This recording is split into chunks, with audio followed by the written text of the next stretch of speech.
Jesus nos abençoe, nos proteja, que eu possa explanar exatamente como João falou aí, na prece, tudo aquilo que os livros nos trazem aí, para que nós possamos conhecer um pouquinho mais das lições do nosso Senhor Jesus, né? E eu escolhi uma passagem que o nosso irmão X, Humberto de Campos, nos traz no livro Boa Nova, intitulado como A Última Ceia, né? E ele, Humberto de Campos, o irmão X, ele vem sempre nos explicando as passagens junto com os discípulos, junto com Jesus, nos colocando, eu gosto bastante porque ele nos coloca mais ou menos no mesmo patamar que os discípulos da época, né, os entendimentos que nós estamos tendo agora, os discípulos na época também estavam tenteando como nós, né? Então, mesmas dúvidas, as mesmas coisas, eles nos trazem aqui, né? Humberto de Campos, que na vida encarnada, ele era um escritor, repórter, né? E ele gostava sempre de contar casos, era um noveleiro, né? Um rádio noveleiro, e contava bastante essas histórias. E quando ele foi para o plano espiritual, ele continuou nesse trabalho, né? Ele mesmo fala, né, que quando ele estava encarnado, que chegaram para ele e falaram que Jesus era o pilar do mundo, e ele deu um sorrisinho, sarcasmo, né? E que depois, como Humberto de Campos é espírito, ele falou que agora ele não podia negar que realmente Jesus era o pilar do mundo, e com isso ele abraçou a causa de Jesus no plano espiritual e nos traz inúmeras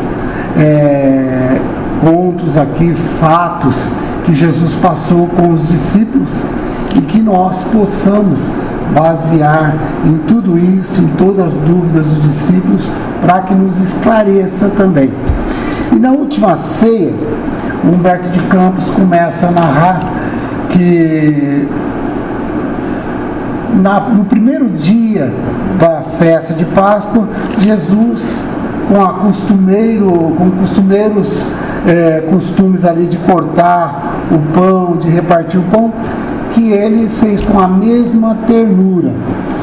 Mas só que, embora se sentia que ele estava naquele instante lá com uma vibração para mais para o alto, né? Ligado com o plano invisível. Enquanto ali os companheiros estavam ali naquele bate-papo, conversando a respeito do povo, né? A respeito do que eles passavam ali. Isso aqui era quinta-feira, Jesus tinha chego, era aquela época, aquele dia que Jesus chegou com o burrinho, e que estava aquele tumulto, aquela coisa, né? Todo mundo recebendo, mais de 5.000 pessoas recebendo Jesus ali em Jerusalém, e com isso o povo estava todo envoraçado, né? Os discípulos estavam bem otimistas com tudo isso, então eles estavam ali batendo papo, tal, e Jesus estava ali meditando, silencioso, até que eles pararam um pouquinho de conversar, e Jesus afirmou ali uma firmeza impressionante, diz aqui Humberto de Campos, né? E Jesus falou assim: amados, é chegada a hora em que se cumprirá a profecia da Escritura. Humilhado e ferido, terei de ensinar em Jerusalém a necessidade do sacrifício próprio, para que não triunfe apenas uma espécie de vitória, né? Já como nós conhecemos o fato, a história de Jesus, nós já deduzimos o que vai passar. Mas os discípulos não sabiam. Os discípulos não sabiam, né? E Jesus teve que falar isso porque os discípulos não sabiam. Qual que é essa, para que ficar só uma vitória, né? Ele fala que é uma vitória passageira, quanto à edificação do egoísmo e do orgulho humano, né? Fala que os homens têm aplaudido, têm dado muita importância nas tribunas douradas, né? Na época lá, nas marchas retumbantes dos exércitos, com glorificação ali, com despojos sangrentos, né? Com luta, matando o povo, né? Forçando as pessoas estarem ali, a multidão estarem comprimida a eles, né? E Jesus fala que não pode ter esse tipo de entendimento mais, para que o mundo, ele teria que mudar. E isso que ele vai exemplificar, esse sacrifício, né? Para que nós possamos entender. Ele fala, eu vim de meu Pai para ensinar como se triunfa os que tombam no mundo, cumprindo um sagrado dever do amor, ressaltando que ele veio para implantar o amor na terra, né? Fazer que ele era o mensageiro para um mundo melhor, onde reina o bem e a verdade. Ele diz que a vitória dele é a dos que sabem ser derrotados entre os homens para triunfarem com Deus na divina construção de sua obra, com alegria para a glória de uma vida maior. Bom, no entendimento nosso aqui, Jesus veio para simplesmente mostrar para nós que o amor, com o amor a gente consegue mudar o mundo, né? Que ele fala assim, que é a glória de um mundo maior, para que nós possamos entender, raciocinar a respeito de que Jesus veio trazer, né? Quando ele fala assim, os que triunfas, os que triunfas tombando no mundo, né? Quer dizer, que o mundo que não vence no mundo, mas sim vence no amor, vence no amor. E quando ele falou tudo isso, o pessoal ficou meio assustado ali, né? Os companheiros se entreolharam e ele continuou falando, né? Não me perturbes, não, com as minhas afirmativas, porque em verdade um de vós há de me trair. As mãos que eu acalentei voltam-se agora contra mim. Mas tudo bem, eu estou preparado aí para a execução dos desígnios de meu Pai. Aqui Jesus, quando ele fala que um dos discípulos ia trair ele, será que ele quis acusar Judas? Não, ele não quis acusar Judas, né? Ele simplesmente falou de uma traição, né? Mas que ele estava preparado para tudo aquilo, tudo teria que acontecer, né? Mas quando ele fala ali que um deles ia trair, os discípulos ali ficou meio, todo mundo perturbado, né? Humberto de Campos até fala assim que fora Judas, que já tinha preparado tudo ali com os doutores da lei, só faltava mesmo o ato do beijo, né? Os outros ali ficaram ali com aquela amargura, né? Com aquela amargura, com aquelas palavras de Jesus, né? E quando o Iscariote, o filho de Iscariotes, o Judas, estava ali tentando disfarçar as suas dolorosas impressões, quando ele via os companheiros, né, angustiados, perguntar para Jesus, né, quem será o traidor? Filipe disse com estranho brilho nos olhos, né? Indagou ali André, ingênuo, né? Serei eu? Né? Todos eles estavam assustados. Mas Jesus, diante dessas duas interrogações, Jesus ficou normal. Mas quando Tiago, o filho de Alfeus, em voz alta, falou: onde que está Deus que não conjura semelhante perigo? Aí Jesus já começa a falar.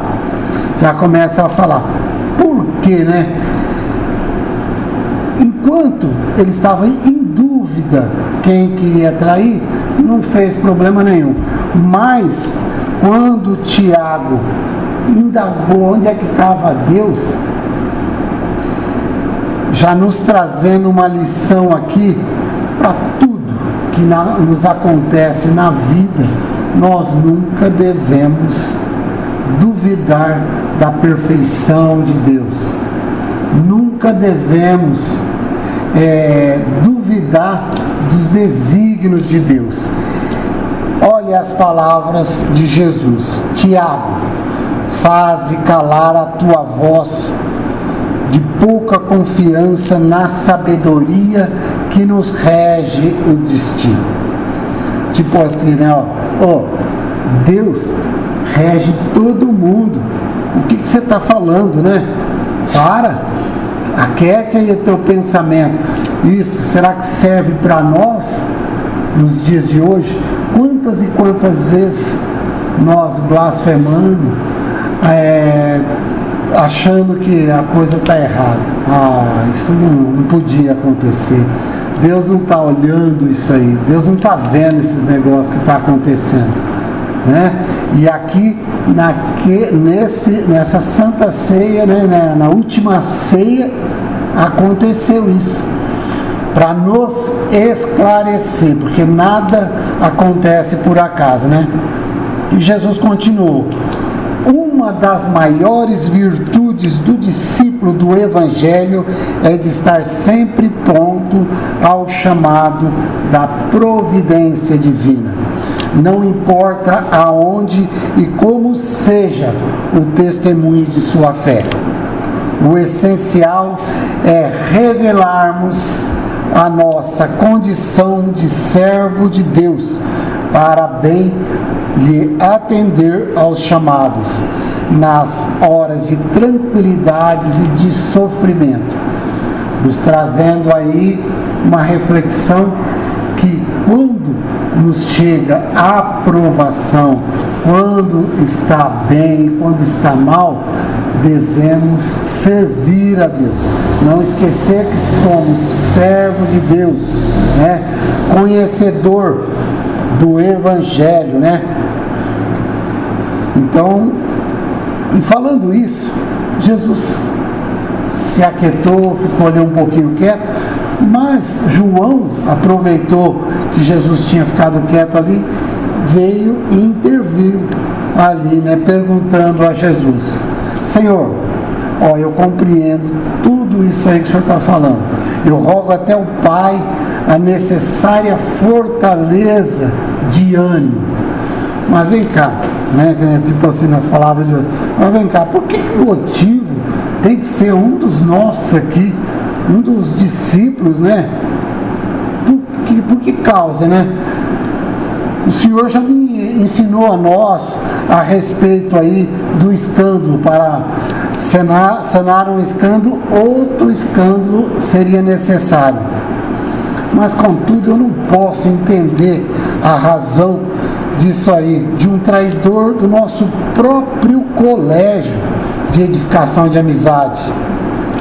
E Jesus olhou ali para João, né, e falou para ele: a verdade é o seguinte, é que nem tudo eu vou poder afirmar para vocês agora, mas entretanto mais tarde eu vou enviar um Consolador que vos esclarecerá em meu nome, como hoje eu falo de meu Pai, ele também vai falar. Que isso já foi confirmado, que é a nossa doutrina espírita, que vem esmiuçar, colocar com detalhe tudo que Jesus veio para nos falar aqui, ó, nas entrelinhas, né? Vem contar exatamente certinho tudo aquilo, né? Quando a gente vê o Evangelho no Novo Testamento, a gente não entende direito. A espiritualidade maior veio, esmiuçou tudo. O Espírito da verdade veio aqui explicando tudo no Evangelho segundo o Espiritismo, para que nós possamos entender, né? Aí Jesus ficou um pouquinho quieto, raciocinando, né? E falou em particular para João, né? Então, quando eu li aqui, ouve João, quando ele falou, ouve João, então eu fiquei assim, ó, aqui está escrito, ouve João, mas pode ser ouve Ângelo, ouve qualquer um de nós. Presta atenção no que eu vou falar, né?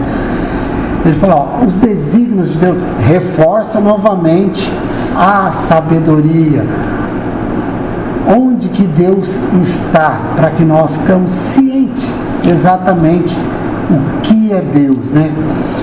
Os desígnios de Deus, se são insondável, também são invariavelmente justo e sábio, certo? Então, para a gente raciocinar um pouco, né? Toda vez que a gente for, aqui João falou, perguntou de um jeito diferente de Tiago, mas é a mesma coisa, tipo, duvidou dos desígnios, né? A coisa como tem que acontecer, né? E Jesus explica para ele, ó, o escândalo desabrochará em nosso próprio círculo, bem amado, para que sirva de lição a todos aqueles que vierem depois dos nossos passos no divino serviço do Evangelho. Por que será, né? Ó, vai acontecer alguma coisa aqui na nossa família que vai nos desagradar, para que sirva de exemplo.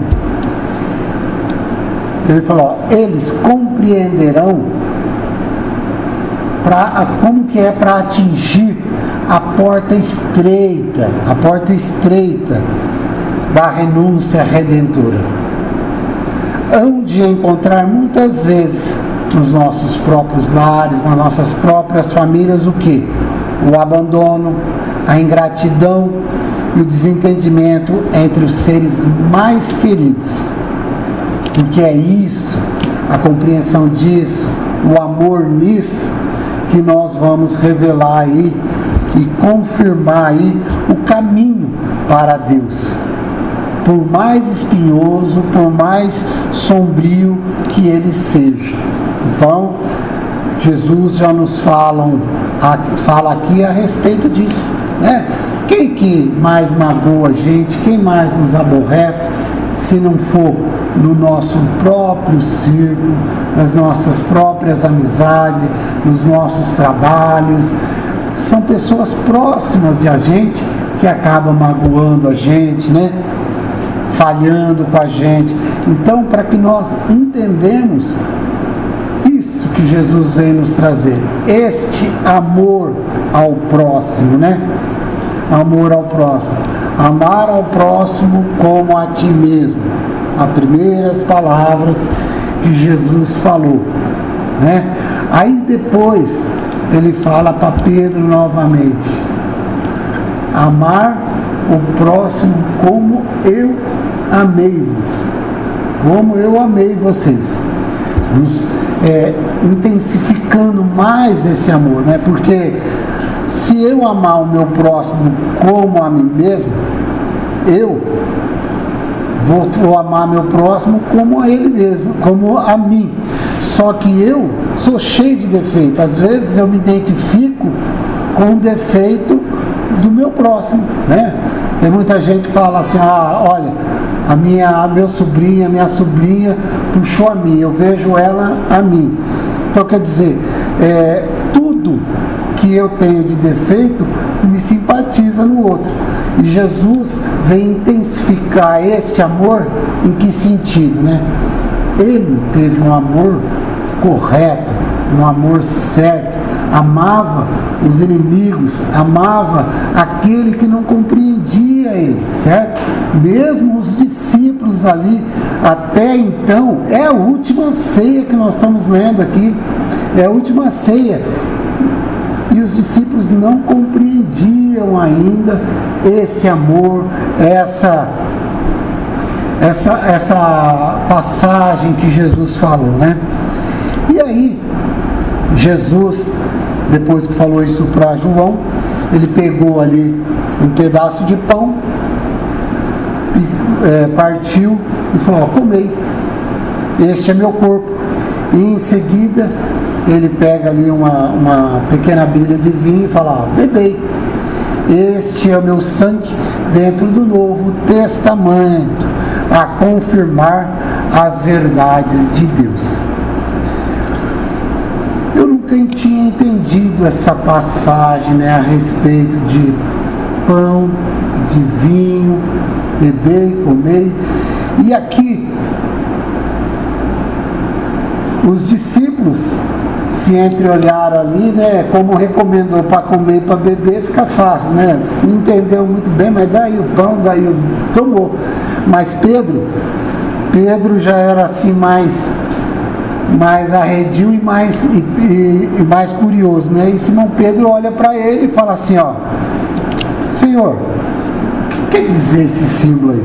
Eu não entendi. E o mestre fala para ele: ó, amados, ele falou com emoção isso aí, ó, está chegando, os últimos dias dos nossos trabalhos em conjuntos. Eu quero reiterar-vos a minha recomendação de amor, feito desde os primeiros dias do apostolado. Então, desde os primeiros dias, ali, Jesus veio ali naqueles 3 últimos anos, juntamente com eles, ali em Cafarnaum, na casa de Pedro, passando a maioria dos dias ali com Pedro, com o pessoal tudo, desde o primeiro dia, implantando o amor. E ele explica pra gente, que ele fala que esse pão significa o banquete do Evangelho. O banquete, como aqui é intitulado aqui no livro, a boa nova, né?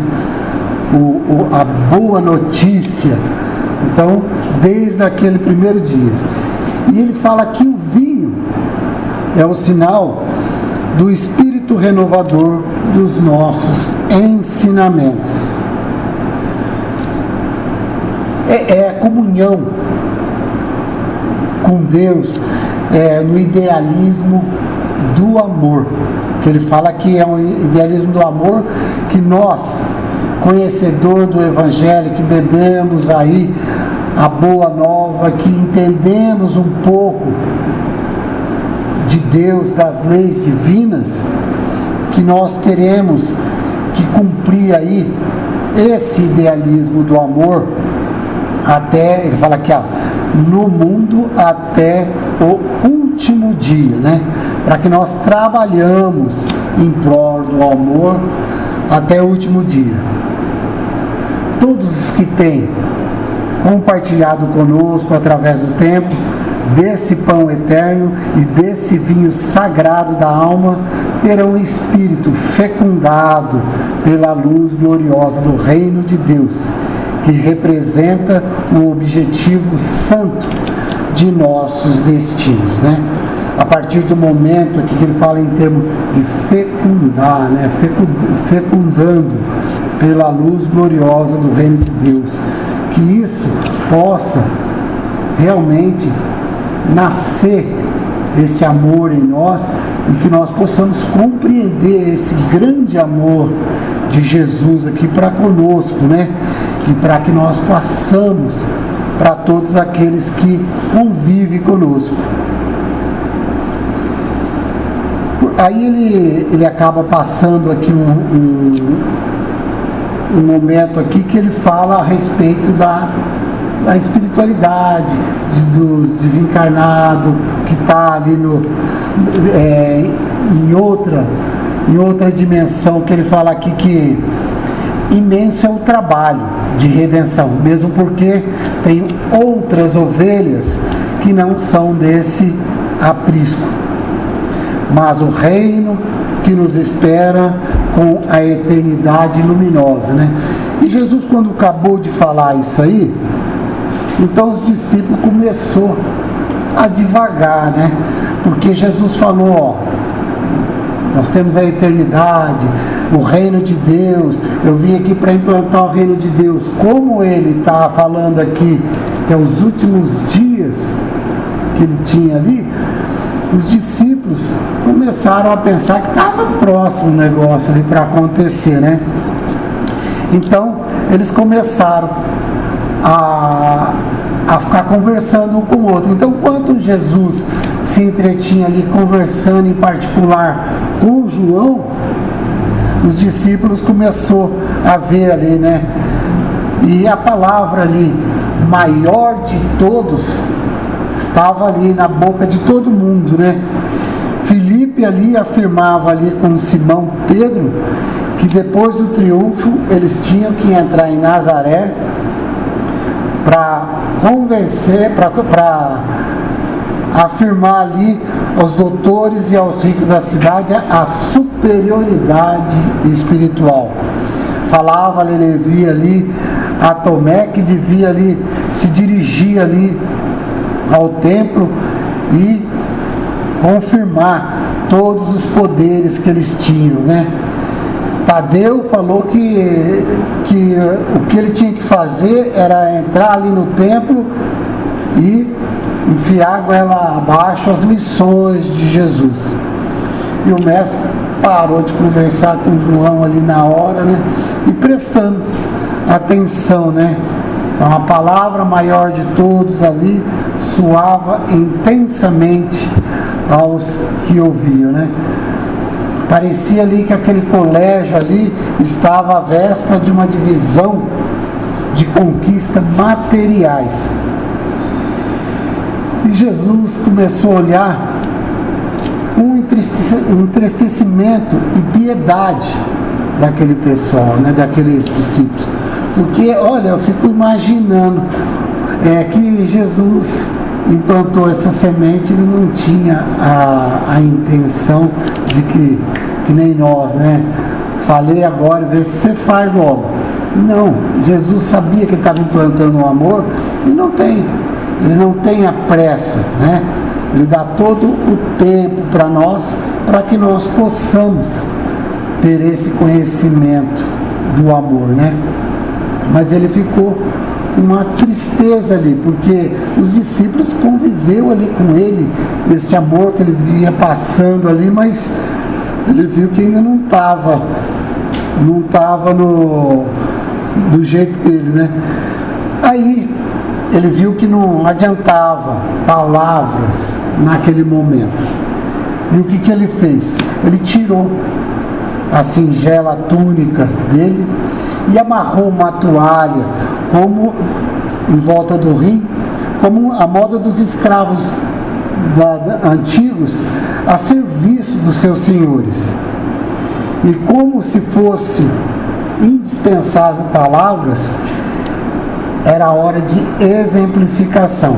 Então ele tomou ali um vaso de água perfumada, ajoelhou-se e começou a lavar os pés dos discípulos.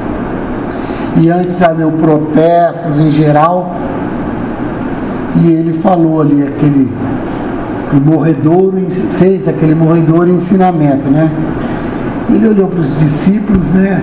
Apesar dos protestos de pessoas, de discípulos que não queriam que ele lavasse o pé, tudo, mas ele acabou lavando todos, e ele olhou para os discípulos e falou assim: vós me chamai de Senhor e dizei bem, porque eu sou.